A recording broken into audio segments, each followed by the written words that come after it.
Hello everybody and welcome to the WHTV Newscast. I'm Aubrey Nolan. And I'm Caitlin Terry. Hey, do you know anything about how AP testing is going to work this year with COVID? No, but I bet a lot of other students have been wondering the same thing. Thankfully, reporter Brooke Benny is here to tell us about AP testing. AP exams are just around the corner, and students and staff are preparing for written tests this May. Starting on May 3rd and ending on May 17th, AP exams will be given out to students who registered in March. This year differs from last in an impactful way. According to THS counselor Amy Green, the district office took a culmination of all the information that AP provided the school's offices that all tests will be handwritten and in person, unlike last year due to COVID restrictions at the time. And it does not depend on the test that you're taking. We offer all the tests will be given here in person. Testing will be administered in block testing because we also will have EOC testing and some other tests going on at the same time. Some of the classes that offer AP tests are U.S. Government and Politics, German, French, and Spanish, as well as Calculus, Psychology, and many more. So what does each test entail? Each AP test has different kind of standards that they're looking for. They have different requirements and everything. So it's not just like a blanket test for every subject. Every subject's going to have its own like special things for it. This will be my first time taking the AP test. I've been doing my best to pay attention in class. Mr. Bosch is a great teacher, and obviously I'll be looking over what we've done all year and just giving it my best. I think it is a good idea, not only for me to see how much I've progressed this year, but also for college in the future. Handwritten versus virtual. Last year was the only year we've kind of done the virtual element of it, and that was a lot of stress on teachers because we were at home, we didn't know what we were doing, kind of. I prefer the handwritten because usually the brain is set up to understand handwritten things versus typing them on a computer. I wish it was on the computer. I feel like I do better typing. Some great tips to follow when you're taking an AP test is for the multiple choice portions, we always tell, at least I tell my students, go through do the ones you know first, and then you can go back and maybe try to see if any of that information helps you on the questions you're not really all that confident in. For the written portions, always make sure you're using complete sentences, make sure you're underlining terms. You really do have to work on your handwriting, make sure it's legible, you don't want to write too fast, and make sure you watch the clock, make sure you're understanding like how much time you have and kind of how much more you have to do on the test. Just working with the teachers and doing the work, staying up on all the practice questions that the teachers are giving, all of those things. Get a good night's sleep, eat some protein, bring some snacks and water. For more information on AP exams, reach out to your counselors, teachers who teach the subject, and search the link below. I'm Brooke Benny. Back to the studio. Hey Caitlin, what's your biggest talent? I would say that mine is that I can say the ABCs backwards in under 10 minutes. You should definitely try out for the talent show. That's a good idea. Let's check out Aubrey's story on the talent show and other similar events that are virtual this year. This year, the talent show will be held virtually. Students will be asked to submit video forms of their auditions, which will be judged by a panel of teacher judges, and the winning acts will be compiled into a talent show video, which will be aired at school. The talent show isn't the only Timberland event that has had to go virtual. This year, Mr. THS will be pre-filmed and aired to the school as well. The Swofford game will also not be held this year, and instead the school will be having a Swofford Scholarship Week. While I would love to see a traditional talent show, I think that having a virtual version is the next best thing because not only do we still get to have a talent show, but we get to protect students and family safety as well. I think this year, just making sure that we get the word out and that people actually take the time to film virtual versions of their talent is going to be the hardest part. I think students should still audition for the talent show because it's something to do, and even though it's different this year, talents are still talents and you can still express what you love to do in creative ways. So I think you should definitely do the talent show.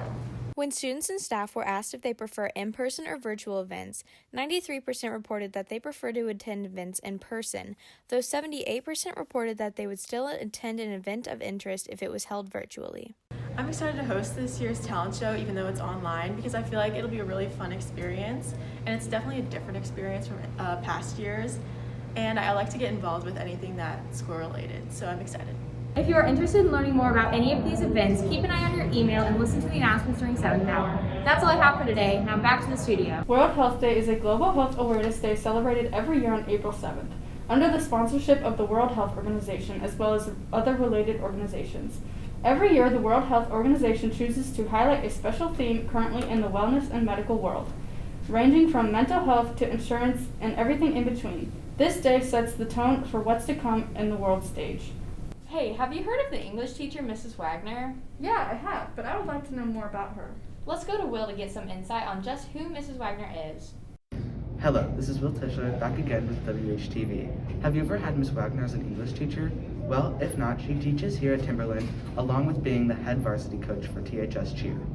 My favorite thing about Miss Wagner's class is she understands students more since she's younger. The environment in Miss Wagner's class is cool. Everybody is exciting, and she talks with the students, and students like her. Wagner started coaching in 2014. She decided to start coaching because she liked cheering as a kid and our school needed a GV coach, and she was excited to grab the opportunity and get back into the sport. My favorite thing about Miss Wagner's class is that it's not completely teacher-driven, that the students get to have more of a say in what we do. My favorite thing we've learned so far this year in Miss Wagner's class is when we read Macbeth and all of the themes and such that went along with it. I'd say the environment in Wagner's class is very cooperative, and all the students kind of come together and connect, and it's very relaxed. After attending Fort Sumwalt South High School, Wagner proceeded to attend Lindenwood. She graduated in 2013 with a degree in English literature and secondary education, and also a minor in history. I love teaching, and my favorite part of it is definitely the creativity that I get to use. No day is the same as the last day, and every year it's something different that I get to create and come up with. It is so much fun working with Miss Wagner. I enjoy coming to work every day because of her. She has great ideas. She is just really great with kids and cares about kids and wants to make a difference in their lives. And I feel like I'm the same way, so we really get along well because of that. Miss Wagner describes teaching in 3 words as exhausting, but fun and challenging. She states that unlike other jobs, you must love teaching, not for the money, but for the connection and impact you make on your students. If you have any questions or concerns for Miss Wagner, her email is ericawagner@wsdr4.org, and her room number is 260. Thank you so much for watching. This is Will Tischler with WHTV. Back to the studio. Why does a pitcher raise one leg when he throws the ball? I don't know, why does he? Because if he raised both, he'd fall down.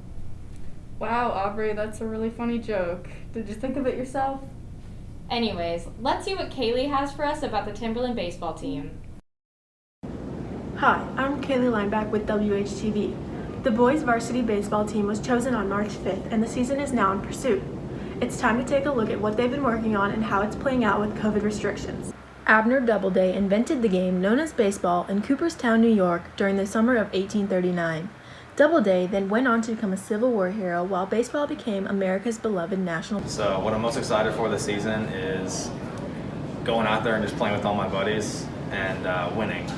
We want to win state this year. Baseball's important to me because I can represent the people that have helped me along the way to get to where I am at this point. Missouri is the 8th best state at baseball with 611 players in the MLB. I'm most excited for this baseball season to see these guys get a chance to play. You know, they all lost their high school season last year, and getting them out there playing, and it's a very talented group. There's a lot of great baseball players that came out this year, and I'm really excited to watch them finally get the opportunity to play together. In 2018/2019, 482,740 high school boys participated in their school's baseball team. This year, the number has changed due to the amount of players who have opted out due to the coronavirus. Different this year doing with COVID, really just trying to be safe outside of school, and like if one player gets COVID, then our season's pretty much done, so don't be selfish, really. That was the Timberland varsity baseball team. To stay updated on their stats, you can check out their Twitter at Wolves Dugout. Most of the time you're in school, you know who cleans the bathrooms, the custodians. But do you know how they do it? Did you know that there are over 2,374,200 custodians in the U.S., and 12 of them work for us at Timberland High School? Now let's cut to some interviews. COVID has made it a lot harder and a lot more stuff to do throughout the day, for sure. A lot more disinfecting, doorknobs, that kind of stuff, a lot of extra work. Okay. Masks all the time, gloves all the time. We're having to spread the tables out, huge distances, so it takes longer to do that. So There's differences. I don't think it's necessarily harder, it's just different. Custodians are chosen through an application process, an interview process, similar to other staff in the building. They have to apply for open positions, and they come in and interview for those positions. We ask them a variety of relevant questions, and then we narrow it down to who we think would be the best candidate. They're responsible, as you probably know, for the cafeteria during lunches, keeping that clean and neat, and they're responsible for setting up furniture, getting the gym set up for basketball games and things like that. And that's our custodians day-to-day at Timberland High School. Now back to the studio. Even though we will not be able to have the Swafford game this year due to COVID, THS will still be raising money for the Scott Swafford Scholarship through a Swafford Scholarship Week, April 5th through 9th. There will be Spirit Days every day of the Scholarship Week, and Swafford t-shirts are still being sold. Make sure to wear your Swafford t-shirt on Friday. On top of the Spirit Days, there will be an auction of baskets made by the different departments, and coupon books will be sold for $2 each. You know what I'm really looking forward to today? What? Eating an after-school snack. Hey, didn't you just ask Timberland students what their favorite after-school snack is? Yeah, you're right. Let's see what Timberland's favorite thing to eat after school is. Snacks come in a variety of forms, including packaged snack foods and other processed foods, as well as ingredients made fresh at home. Let's take a look at what Timberland students' favorite after-school snacks are. My favorite after-school snack is cake. I have to say that my favorite after-school snack is probably Cheez-Its. They're cheesy, they're salty, and I mean they go good with just about anything to drink. My favorite after-school snack is nacho cheese Doritos with orange Gatorade. My favorite after-school snack is cereal. That's a great question. I think after school every day, I just go home and I get some ice cream. See, there's this wise monkey who once said, banana is the key to happiness. So that's why after school, I always eat a banana, and you should too. I like to eat chocolate ice cream. Egg. Cheese. Vegan. My favorite after-school snack is fruit snacks. I like goldfish, strawberry wafers. My favorite after-school snack is a protein bar. My favorite after-school snack is probably Cheez-Its. I think I'd be lying if I didn't tell you that my favorite after-school snack is thinly sliced maple glazed honey ham, boar's head specifically. It really. One sec. Just it touches a place deep down that other snacks can't really. Snacking can help keep your hunger levels balanced, especially on days when your meals are spaced further apart. 91% of consumers polled worldwide say that they snack at least once a day, and that chips are the most popular snack in the United States. Some ways that snacks can be beneficial in a diet is that they can increase nutrients intake and sustain energy levels. Now back to the studio. Man, I have so many missing assignments. Yeah, me too. I wish I knew a better way to keep up with my work.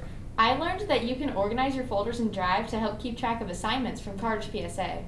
Let's watch reporter Carter Klaisner's story on how to turn in missing assignments. Do your homework. Do your chores. And remember, have a nice week.